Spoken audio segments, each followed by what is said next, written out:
जैसा कि आज देश में सभी जगहों पर विधानसभा के चुनाव चल रहे हैं, महाराष्ट्र में विधानसभा का मतदान हो रहा है, झारखंड में विधानसभा का चुनाव चल रहा है और उत्तर प्रदेश में 9 सीटों पर बाई इलेक्शन चल रहा है। हमारे स्टेट कोऑर्डिनेटर राजेश वर्मा जी मेरे साथ इस वक्त मौजूद हैं। मैं आपसे जानना चाहूँगा राजेश जी, किस तरह से क्या 9 सीटों पर जो मतदान चल रहा है उसको लेकर बड़ा दमखम बीजेपी, सपा, कांग्रेस सब ने लगाया है। आपको क्या लगता है कि मतदान जो है वो किसके पाले में जाता नजर आ रहा है?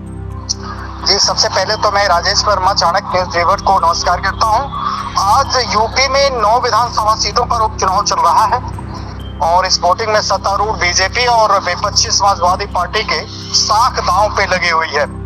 बीजेपी की तरफ से सीएम योगी आदित्यनाथ ने मोर्चा संभाला हुआ था और सपा की तरफ से अखिलेश यादव ने मोर्चा संभाला हुआ था। जहां तक मैं आपको बता दूं कि एक ताजा तरीन घटना हमको मिली है कि वोटिंग के बीच में करहल में एक दलित लड़की की हत्या कर दी गई है। और मैं आपको बता दूं राजेश वर्मा जी, जानकारी अपडेट कर दूं अपने दर्शकों के लिए। करहल के अंदर मतदान के बाद जैसे ही सपा कार्यकर्ताओं को ये पता चला कि उस महिला ने, उस दलित व्यक्ति ने वोट जो है बीजेपी को किया है, इस वजह से उसकी मार के हत्या कर दी गई। जी राजेश जी, क्या कहना चाहिए? वही मैं आपको बताने जा रहा था सर कि वोटिंग के बीच में करहल में एक दलित लड़की की हत्या कर दी गई और सपा नेता प्रशांत यादव के घर वालों पर उसकी हत्या का आरोप लगा हुआ है। सर राजेश जी, मैं आपको रोकना चाहूंगा उस जिसकी हत्या हुई है उसकी मां का बयान हम लोग के पास मौजूद है। मैं अपने दर्शकों को सुनाना चाहूंगा। 2 सेकंड के लिए मैं आपको रोकना चाहूंगा राजेश जी। पहले हम वो बयान सुन लेते हैं कि आखिर उन्होंने क्या आरोप लगाया है। जी जी। कल परो लियो बैठा के तो जो छोड़ियो तुम जकात मऊ भैया तो बहन भैया के नाते और कल जो द्वारे पत्ते पकड़ लियो वो डॉक्टर मोहन, तब जो प्रशांत लियो तब मारी मेरी बिटिया वो दैया मेरी लला की हालत। किस बात को लेकर? इतनी बात के ऊपर है, बता रहे बहाने जगह हम किसी से डरते नहीं। मैं कमल में वोट देंगे, मैं किसी को नहीं देंगे।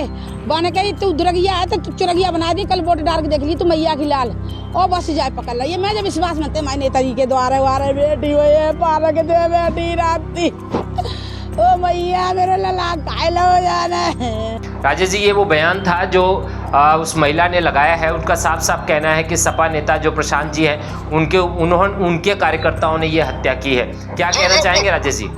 जी जी जी जी, मैं यही कह रहा था और आगे मैं चलता हूँ। मीरापुर सीट के लिए बात कर रहा हूँ आपसे कि AIMIM प्रत्याशी जो अरशद राणा थे उनकी पुलिस के साथ नोकझोंक हुई है, काफी जोरदार झड़प हुई है और बीजेपी ने जी फर्जी वोटिंग करवाने का आरोप लगाया है और चुनाव आयोग को भी चिट्ठी लिखी हुई है। सीसामऊ सीट कुंदरकी और सीसामऊ सीट पर बाहरी व्यक्तियों ने फर्जी मतदान कराने का आरोप लगाया गया, इस तरह से सूचना मिल रही है।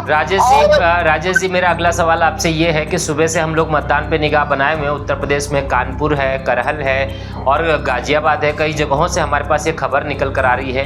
गाजियाबाद में मैं आपको बताऊं कि हमारी सहयोगी तापसी सरकार अपना वोट डालने गई थी अपने पिता के साथ। वहाँ पर जब वो मतदान उनके पिता की पर्ची लेने के लिए गई तो उनको एक महिला के नाम की पर्ची दे दी गई और वो पर्ची में उनका जो डेट लिखी गई वो 52 साल की थी और उस पर नाम एक महिला की। अंततः उनके पिता को वहाँ पे मतदान भी करने को नहीं मिला। मैं अपने दर्शकों को दिखाना चाहूँगा, ये उस पोलिंग बूथ की पर्ची है जो उनको दिया गया। वार्ड संख्या 383, क्रम संख्या 140, अनामिका गुप्ता पति शिव गुप्ता के नाम से पर्ची दी गई और अंत में जाकर उन्होंने अपना मतदान नहीं किया और वो वापस गए क्योंकि वो बीजेपी को वोट करते थे, इसलिए उनके साथ ये घटनाक्रम किया गया। ये सबूत के साथ हम आपको दिखा रहे हैं। राजेश जी, क्या कहना चाहेंगे? राजेश जी जी, कहने का मतलब ये है ना कि ये सभा पूरी तरह से बौखलाई हुई है और किसी भी तरह से जोर जबरदस्ती अपने वाली कराना चाहती है। ये तो इनका पुराना तौर तरीका रहा है कि जो यदि ऐसे नहीं मानता है तो हम दूसरे तरीके से मनाएंगे। ये कारण है कि सभा की तरफ से कुछ मतलब मोह भंग हो रहा है लोगों का, जैसा कि दलित लड़की की हत्या और फिर से फर्जी वोटिंग।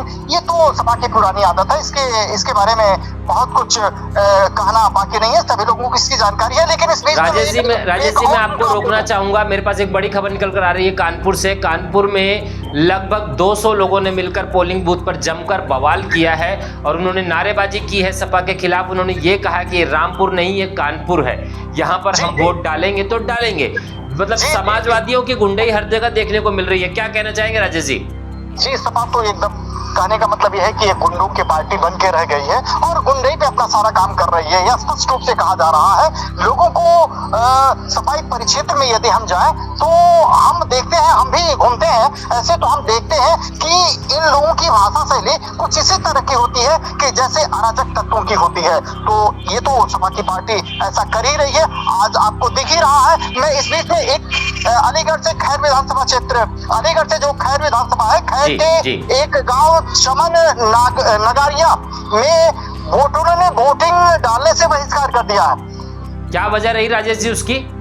बहिष्कार ये किया हुआ है कि विद्युत लाइन की चपेट में आकर करेल से एक दिव्यांग युवक मर गया था, जिसमें सरकार ने कोई सहायता नहीं दिया था। तो इसी कारण से ग्रामीणों ने उस उपचुनाव का बहिष्कार किया हुआ है।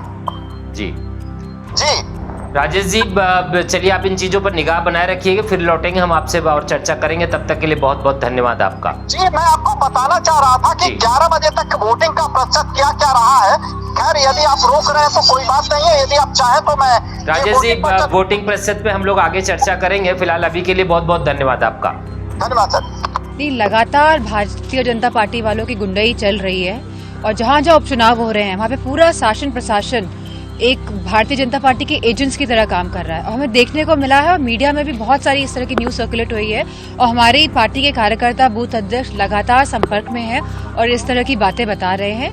और एक लोकतांत्रिक देश में अगर इस तरह की घटनाएं घट रही हैं, जहां लोगों को वोट डालने से रोका जा रहा है, जहां लोग वोट डालना तो चाहते हैं लेकिन उनको जबरदस्ती रोका जा रहा है, तो मैं समझती हूँ ये बहुत ही सीरियस बात है। लेकिन चौधरी ने ये भी आरोप लगाया कि चुनाव आयोग को बदनाम करने की। किसने? बीजेपी अध्यक्ष ने।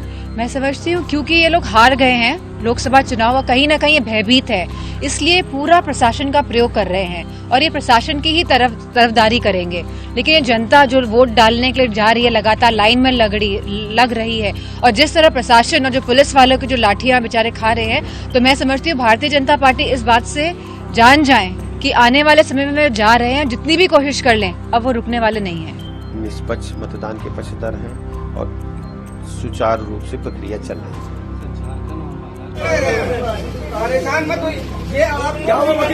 वो जो है वोटों का अपील लिए हुए के पास है, लेके आओ। नहीं डालेगा वो नहीं डालेगा, वहाँ से वापस आ जाएगा। सही बात है। यहाँ से वापस भेजने का राइट नहीं है। अरे हमारा राइट नहीं आई तो चेक करिए, बहस कर रहे हैं। आप वापस नहीं भेज सकते किसी को, ये गलत बात है। ये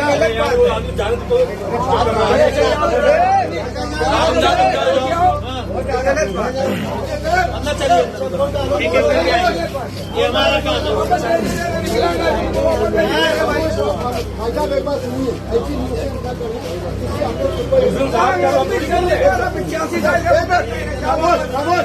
खामोश हो भाई, जो भी है बना के भेज देंगे। अभी फालतू का करने का